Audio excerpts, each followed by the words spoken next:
What if I told you that the patterns that many women experience with men, and I'm talking about the guys who make you question your worth, that these are the same patterns that show up in your relationship with food?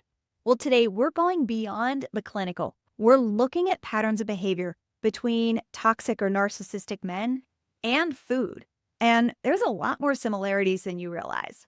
Hello, my friend, and welcome. I'm your host, Holly Bertin. I'm a former FBI Chief of Staff for Counterintelligence turned emotional eating profiler and coach. And I help women over 40 use a psychology-based method to break free from emotional eating so they can achieve a healthy and sustainable weight without diets and without counting calories.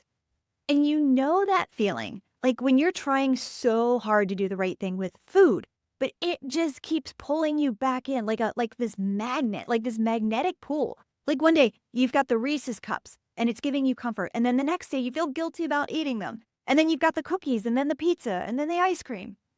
And you're staring at empty wrappers. You're like, what is wrong with me? So today we're going beyond the clinical and we're going to look at 7 patterns of behavior between toxic or narcissistic men and food. And there's a lot more similarities than you realize. And my goal for you in this episode, it's really to help you just take a pause and really just evaluate your relationship with food. And I want you to know that you're not alone in this. And here's the thing too, okay? Don't get caught up in this whole narcissistic thing or, ew, Holly, or you don't understand what he did to me or anything like that. This is not what this is about, okay? This episode, it is simply being used as an analogy to really help you think about your relationship with food from a different perspective. So we've got 7 of these traits that we're going to go through. And the 2 that are probably going to hit the hardest, I'm guessing the 2 that are going to hit the hardest is going to be number 5 and number 6. But the one that you're going to really need to pay attention to is the last one. That's number 7. Because that's the one where you can actually start to begin to turn this around and start turning your relationship with food around. And full disclaimer, this is not about pathologizing anyone. It's simply looking at patterns to really help you develop more self-awareness. Okay, but that being said, I feel like the word narcissist, it just gets thrown around these days and it's thrown around way too much. And especially if you've ever spent more than a second on Instagram. So before we dive into the 7 traits, I'm just going to give you some context. And I don't want to go all textbook on you, and don't worry about that. But just start looking at these as patterns instead of as diagnostic labels. So according to the Diagnostic and Statistical Manual of Mental Disorders, 5th edition, also known as the DSM-5, narcissistic personality disorder, or NPD, it's diagnosed when a person exhibits 5 out of 9 traits consistently across time and consistently across situations, typically starting in early adulthood. And these traits cause significant impairment or distress. Now, I'm not going to list them. If you want to, go look them up. But the important thing to remember is the narcissistic traits, they exist on a spectrum. So having a few tendencies, it does not mean that someone has NPD. The full diagnosis, it requires a licensed clinical therapist or psychologist or and significant functional impairment or distress and a consistent pattern over time. So, okay, number 1 is love bombing and ghosting. Maybe you're divorced and back in the dating world and, hello, if you are, come say hello on Instagram because we can share some war stories. Or maybe you have a friend or a daughter who is dating or a sister, or you hear coworkers talking about dating these days. But there's this pattern that just keeps repeating itself. And it's these immature guys. They like to love bomb and then they just ghost. They just disappear like crickets. So what it looks like is that he's sending you the good morning and the good night text just on the regular and just kind of like a check the box. Or maybe he's sending you flowers just because, or you guys just met and he's like, oh, you're everything I've been looking for, or let's go on a vacation together. And like you just met. But the key here is that there's no substance behind any of these gestures. They're all talk and they're all shallow and pretty empty. but it's enough that you feel seen. Like you hear his words and he makes you feel seen, like really seen, like you feel like you're being chosen. But in reality, all this is, it's your nervous system's your nervous system is on this roller coaster. And you've got the dopamine and the endorphins and the oxytocin. It's just all over the place.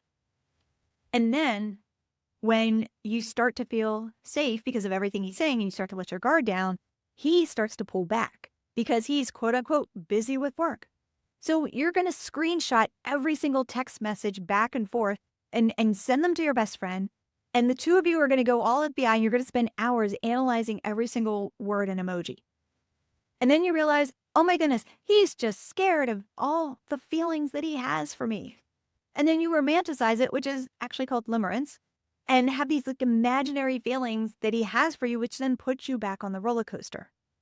And then he just completely ghosts you, completely disappears. So instead of moving just on and saying, okay, whatever next, the anxiety and the shame kicks in. And then you just check your phone obsessively, like rereading the old text messages. It makes you question your worth and your judgment about every single word you said to him. And then you just blame yourself. Okay, let's turn this over to comfort food, because it's just like the narcissist who does this thing where he idealizes you and love bombs you and then just pulls away and just ghosts you without warning. So whether we're looking at cookies or chocolate or pizza or popcorn or chips or ice cream, this comfort food is seductive. And it is literally whispering to you, come here, baby, you've had a hard day. All right, comfort food is the attentive lover. It is called comfort food for a reason. And it is giving you everything you need. It is giving you exactly what you need in that moment to feel safe, to feel held, to feel like you belong to something. Every single bite of comfort food is like one big dopamine hug. But the next thing you know, you are staring at all of those empty wrappers. And for the 5th time just this week, your stomach's just bloated because you ate so much. And you go from feeling on top of the world and this high of eating the comfort food to just feeling completely alone and empty. And then you're disgusted with yourself. You regret eating everything in sight. And that shame is overwhelming. And this one little flirty snack, that flirty little cupcake, has just completely ghosted you. So what do? You replay the same narrative over and over again. You ruminate, I don't have any control. I always do this. What's wrong with me? And this is the equivalent of having that toxic relationship with food that is built on things like inconsistency and obsession and control. You've been waiting for food to show up for you the way that you show up for everyone else. And it never does. Because it's not about being addicted to comfort food. It's about being addicted to how you feel when you eat it. And just like real love, legitimate love, feels safe, real food should feel safe too. Number 2 is obsession. You know when you can't have something that you want or it's just out of reach. That's the thing that you end up obsessing over. Right? You remember the guy in high school who you were totally crushing over, but he didn't know you existed. But that's the guy that you were all hung up on. The guy who you just happened to just casually walk by his locker so he would see you. Or maybe there's that handbag that's just a little bit more than your budget. So you check the website every single day to see if it went on sale. Or maybe you think, okay, once I have this new handbag, then people are going to respect me more. And you just become fixated on the handbag. Well, in regards to food, it looks like this, is that you start your day and you have this image in your head of this perfect day of eating. So you tell yourself, I'm going to be good. Because in your head, eating clean equals being good. And being good means you're succeeding. And because you're probably a perfectionist, success is your love language. But then what happens? It's cake day at the office, or bagels in the break room, or your teenager orders pizza for dinner. And then you're doing these mental gymnastics in your head. I'm going to be good. But then the comfort food is like this magnet. It's just pulling you in. Like the first one, it's like all seductive. So you obsess over what you can't have. So what happens? You eat the thing. And then what happens? You tell yourself you were quote unquote bad. And you're like, you know what? I'm just going to spend the rest of the day indulging in other quote unquote bad food. I'm just going to start tomorrow. The worst part is that narrative of telling yourself you were bad because of the food that you ate. You equate that indulgence that you failed. And that failure means you weren't good enough. Which, hello, is totally false because you are good enough. But that's the narrative you tell yourself. You're not eating for nourishment, to actually feed your body. You're just eating to feed this fantasy and this obsession. And then you're trying to earn your worth with perfection. Which is the perfect segue to number 3, and that's gaslighting. And you knew this one was going to be on the list. Well, narcissists like to rewrite history. They like to twist the truth. And the way that they do it, it's just enough that it's believable. Wow, I was just joking. You're way too sensitive. Or, I never said that. You just misunderstood. Or, you're overthinking. Just chill. Or, I can never do anything right for you. You're always complaining. Our brain likes to play these same tricks on us. And what happens is when our brain experiences two conflicting beliefs. So for example, the belief number 1 is I want to lose weight. And belief number 2 is I just ate a pint of ice cream. So your brain has to reduce that emotional tension to create consistency.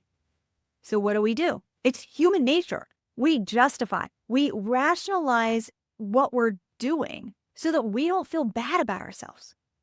All this is our brain doing its job. It's called cognitive dissonance. And this is when your brain justifies your conflicting beliefs. And it looks like this. It says, I didn't eat that much, or I ate healthy all week, so I can afford to cheat a little bit. Or I worked hard today. I deserve a treat. Or I'm going to go for a run to cancel it out. Or I was good. I ate a salad today, so it's okay. Or it wasn't that bad because it was organic and gluten-free. You know the saying that the truth will set you free? These lies, these justifications and these lies, they are going to continue to feed more lies. They are going to continue to keep you stuck in justifying eating the comfort food. My coach has a saying, tell the truth until the truth doesn't hurt. This is how you get to that place where the truth actually will set you free. But here's the thing, is between the justifications and between the freedom, that middle part, that middle yucky part of actually facing your truth, yeah, I'm not going to sugarcoat it. That part's going to hurt a little bit. But after you do that, after you face your truth, after you sit in that discomfort, after that, you're free. And once you are free indeed. Number 4 is control. Control. These days, the narcissistic relationship patterns of control looks like he can make you download one of those apps where he's going to track where you are, or say things like, oh, you shouldn't wear that, or you don't want dessert tonight, or who were you texting, or why didn't you answer my call? And even if you make your own money and good money, he questions how you spend your money. And then he guilts you if you want to go get your nails done or go get your hair done. But with food, this is what it looks like, is you eat to feel in control. And more often than not, we eat to feel in control because our entire life feels out of control. Like the boss is constantly dumping more work on you and making you stay late, or your spouse is always on you about cleaning up the house, or the kids are in high school, or they're going off to college, and the amount of work you actually need to do is like 10 times more than when they were younger. And now your aging parent has become another child that you have to take care of. So when you're in your 20s, you dreamed about this time in your life. You dreamed about this perfect life of being married and having kids and the big house and the great career. But somehow your life doesn't look like that. You have all the things, you collected all the things, but your life doesn't feel like your life anymore. Like you wake up every day, you're like, I don't even have anything to call my own. You don't even have 1 minute to yourself because the second your feet hit the floor, it's like you're grabbing a fire extinguisher in both hands and you're just running from fire to fire, fixing everything and taking care of everything at work and then at home and for everyone and everyone else. And then the moment that you do have some time to yourself, at 9 o'clock at night, when you're sitting down for the first time in the front of the TV watching some Netflix, you grab the comfort food because that is the only thing that you can control. And then you just beat yourself up because you're like, I just ate everything in sight. So number 5 is manipulation, and we've got 7 we're going to go through in this. Okay. So number 1 is the guilt trip. With the man, it's, I bought you dinner, now you owe me wink, wink. With food, it was, I was good all day, I deserve this treat. And this is when food actually becomes transaction. Number 2 is weaponizing vulnerability. So with the man, he'll say things like, oh, I told you things I've never told anyone. You can't leave me. But with food, it's, I've had such a hard day. I need to reward myself. And this is when food feels emotionally safe. Number 3 is this hot, cold kind of affection. So with a man, one day it's like flowers and all this attention, and then the next day it's radio silence, complete ghosting. But with food, one day you're like, I'm eating clean, I'm counting my macros.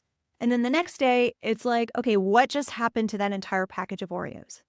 This is when food is the roller coaster. Number 4, love as a weapon. So with a man, he would say, oh, well, if you loved me, you'd change. And with food, it's, if I had more willpower, I wouldn't eat the thing. I don't care about myself. And this is when you tie your self-worth to what you eat. Number 5 is fake progress. So with a man, he'll say, I'm trying to be better, I swear, but there's no action behind it. And with food, it's, I'll get back on track tomorrow. I'm going to be bad today. Let me just finish this, have one more binge, and I'll be on track tomorrow. And this is when you mistake your intention for progress. Number 6 is jealousy. So with a man, he'll say, I can't share you. With food, it's, this is my snack. No one touches it. I've been waiting all day for this. And this is when you actually hide food and eat in secret. Yeah, I know about that one. Number 7, blames your boundaries on past trauma. So with a man, he'll say, oh, you're just broken because of your ex, and that's why you're overreacting. And with food, you're like, this always happens. I've always been like this. I have no control. And this is when you stop trusting yourself. The key takeaway here, what I want you to really think about with this one is that instead of questioning the system of diet culture, which we should be doing, what we're doing instead is we are questioning ourselves. And we don't actually trust our body. We're not actually listening to our body. But what we're doing instead, we're actually trying to control it and to manipulate it. Number 6 is addiction to the drama. Now, the more I coach, the more I realize that a lot of women grew up in households that were chaotic for whatever reason. Maybe it's divorce or alcoholic parent or something like that. But they grew up to believe that chaos is normal. And then they bring this mentality with them when it comes to men and food because it feels safe and normal to them. They attach to that chaos. That chaos is safety. So this is the guy who disappears for days and then sends the I miss you text at 10 o'clock at night, hoping you're just going to drop everything and come over. Or he'll just pick a fight out of nowhere and then shower you with affection. Or you never know if he's in a good mood or a bad mood. So you just walk on eggshells and you try to read what kind of mood he is in so you can adjust accordingly. So here's the tie into food is you start your Monday with this, I'm going to be perfect attitude. But then your coworker says something snarky or something. And the next thing you know, that Reese's cup, it is dropping from the vending machine. Or you feel like your life is just pure chaos like I talked about. And the second things get quiet is not safe for you. So you need to empty that bag of chips to keep you on that roller coaster. So what does this look like? You keep your life busy, busy, busy. You have to stay busy all of the time. We stay busy, busy, busy, busy, because busy feels better than doing nothing. Nothing doesn't feel safe. And then you complain about being busy, even though that's what you want. That's what feels safe. And then your nervous system is all revved up because you're busy, busy, busy. And then you're speed eating the M&Ms because chaos feels safe. This is also why when you quote unquote go on a diet or you start eating clean eating feels really boring. Last one, number 7. Food was never the villain. It was the mirror. And I truly believe that everything in life is a mirror. And the older I get, the more I believe it. I'm actually thinking of making this into its own episode because it is such an important concept in life to embrace. It's called the law of reflection. Sometimes it gets folded into the law of correspondence, which means as above, so below. But the law basically states that everything and everyone in your world, in your external world, that this is a reflection of your inner state, of your internal state. Okay, let me repeat that. Everything and everyone in your external world is a reflection of your inner and internal state. So in other words, your relationships mirror your beliefs about yourself. The people who trigger you are the parts of yourself that's unresolved. And the situations you find yourself in, and especially the repeat ones, these are showing you what is still playing in this subconscious loop. And you can think about it like the concept of one of those funhouse mirrors, only you're viewing your beliefs from this distorted perspective. Okay, so with men, and again, before I say this, I want to be perfectly clear, is there are way too many situations where he actually was or is the villain. And if you're in a relationship like that, he does not get a free pass. And you are not responsible for someone else's harmful behavior, period. So let's put that aside. Because there's another kind of pain that we don't talk about as much. And this is when the relationship starts with the butterflies. But then what happens is that he didn't hurt you outright. But what happens is that he stirs up all of those hidden wounds that you have not healed. And this is what I'm referring to when I say that he was the mirror.